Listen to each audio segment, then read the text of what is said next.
All right, awesome, and happy belated birthday. Thank you. Yep. Now, I'm more of, oh, see, I don't know how to phrase this to where you would be able to understand. I don't like eating meat sometimes. However, I do have to eat meat because that's what my doctor has told me because I was a victim of an abusive relationship for not only once but twice.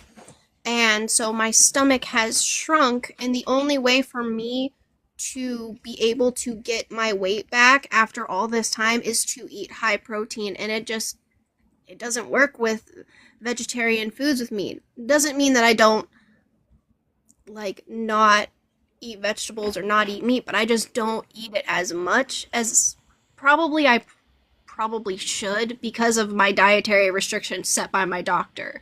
What would you say to the people who have really no choice but to eat meat to be able to gain weight? I don't know if Lydia wanted to jump in. I saw you turn your Yeah, mic. I'm sorry you had to go through all that. That could be such a struggle to deal with. If you specifically have, like, dietary concerns, because we really just try to talk about the ethics. We do understand that there may be some people with like eating disorders or like specific conditions where they cannot go fully plant-based diet-wise. I usually direct them to challenge22.com to talk to dietitians. Because, I mean, if they don't think that it'll be best for you to try to do a plant-based diet based on your needs, I mean, that's okay. You have to take care of your health.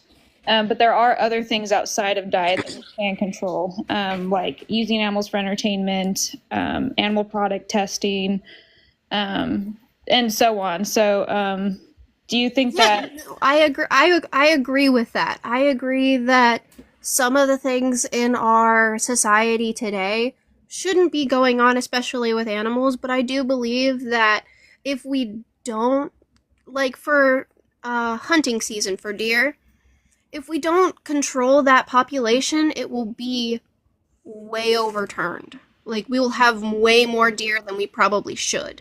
Like that's some things that I can agree with. Yeah, so the hunting thing is a whole nother topic. A lot of it is misinformation because people really want to go hunting and continue that culture. So there's a lot of things, alternatives I've seen developed as far as population control. But if you want to go ahead and take over, Anna, Strar's coming in to tell me something. So Absolutely. Yeah. So the whole point that we're here is to focus on the animals because they're the victims. After all, they're the ones that have to live with the consequences or not live with the consequences of our choices. And we recognize that they're a sentient being experiencing the world. Um, so if we have alternatives, it's unnecessary then to subject them to the scariest moment of their whole life. That's true. I can 100% agree with that. My main thing is that I don't appreciate when somebody who is vegan pushes you to become a vegan and they don't know your history, they don't know your story, and they don't know your dietary stuff. That is my main concern. Well, You I know? don't know what they were saying to you, but in if from what you've said, and me coming from my perspective, I do think that anybody can be vegan because it's about your mindset. It's about what you genuinely want to do. Do you want to cause an animal suffering for your benefit?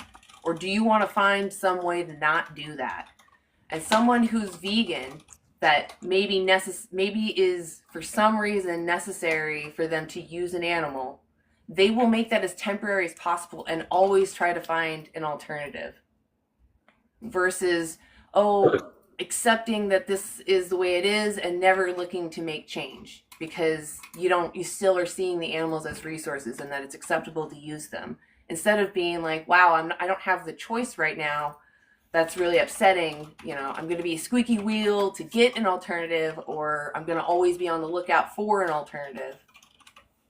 That would be I more of a vegan mindset. Go ahead, look Sarah. I've always looked for like an alternative because me personally, I do not like red meat. I hate it. I will only eat it on very rare occasions. Okay, so I guess the question is, you like if it was dog meat, would you eat it? No, but farm animals and pets What are if it was different. a farm dog? They farm the dogs specifically for their flesh. Well, in some other countries, they do that. They do that I because know. it's I know, but choice. you're saying I was trying to relate it to your casual use of red meat, and I was trying to say, well, what if that casual use was dog meat instead? I was just trying to replace that. So the same convenience, If I had however, other choice, if I had no other choice, I probably would.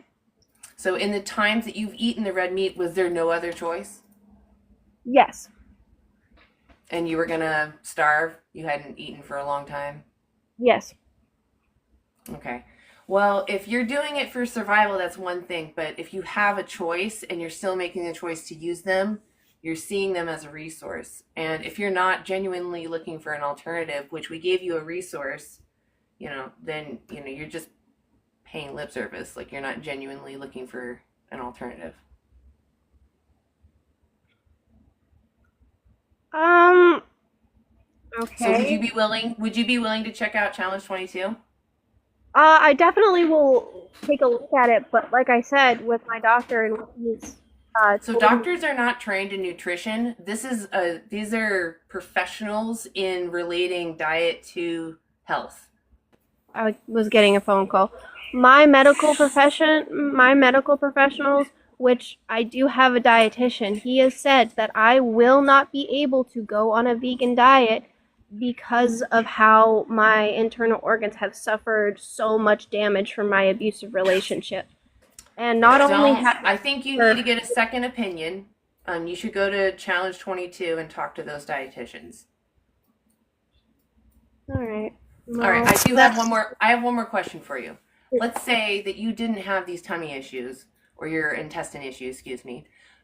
Would you then go vegan? Probably to a certain extent, but not fully, because again, I enjoy certain things. Like some of the things that I enjoy is I like deer jerky. Okay. That's something. What if I enjoy kicking dogs? It gives me exercise, it gives me entertainment. Is that morally okay? No. Okay. I mean, I've been in an abusive relationship where my dog and my cat were beat the crap out of. If me that's myself. abusive, I why let you isn't talk okay? because what it stands for is that there are multiple farming industries out there that do not hurt animals. You have to use animals to get their products. Period. There is no nice way to exploit someone. But they're not a someone. They don't have sentience. They don't. Yes, they do. No, they. It is scientific. It is a scientific consensus. Go look up the Cambridge Declaration of Consciousness, the New York Declaration of Consciousness, any animal welfare policy in any country. They all recognize that animals feel pain and prefer not to, which is a sign of sentience. A statement for any living being, but they don't have the. Plants are not sentient. Animals are. So there's no reason to cause them suffering when we can live off of plants. But for the people who can't, like me. Okay, so that's why I asked you, do you think those that can go vegan should, for the moral obligation to not use animals when it's unnecessary? If that's something that they want to do and they want to do it. I'm asking you, in your moral framework, do you think it is the morally right choice to not take the life of an animal when it's unnecessary? I think it's moral for humans, sentient beings, who actually have more. Animals are sentient. You're referring to intelligence, but we have some humans that are not intelligent. We still protect them. Just because they're not aware or can't reciprocate morals doesn't mean we can exploit those humans. Animals are the same way. They're sentient beings making preferences about their experiences. We shouldn't abuse and exploit them, just like we don't exploit and abuse humans that don't maybe share the same way that we think. Okay, well then, here's one way to put it: natural selection. Okay, again, that's might makes right. I just showed you that we don't think that's right as we protect those that are vulnerable, those that can't defend themselves. So why is it okay to harm a chicken but not someone who has limited mental capacity? So are you going to hurt No, I want you to answer the question. I want you to answer the question. What is the moral difference between someone who can't reciprocate morals and an animal?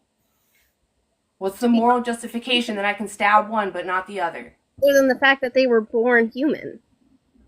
That's What the does difference. that mean, though? A human is just a name that we've given ourselves. We are animals. We just have slightly different intelligence. Excuse me. We have a very different intelligence from But animals. we have humans that are not to our intelligence. They can't do anything but be taken care of.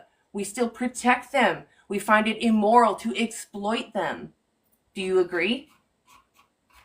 In humans, yes. Okay, so why is that human special? What makes it special? The fact that we own this planet now. It's So just you're simply the literally- fact that Go ahead. they're sentient. I mean, that's why we value and see value in protecting them and not exploiting them. They're sentient and they're having an experience. Why don't you want it done to you, Kay? Why would you think it's immoral for someone to exploit and use you without your consent? Are you serious? Yeah. Fuck you for asking. An alien comes down and wants to use your body. You think that's going to be moral? F you for asking. You mean a question that tests your logic?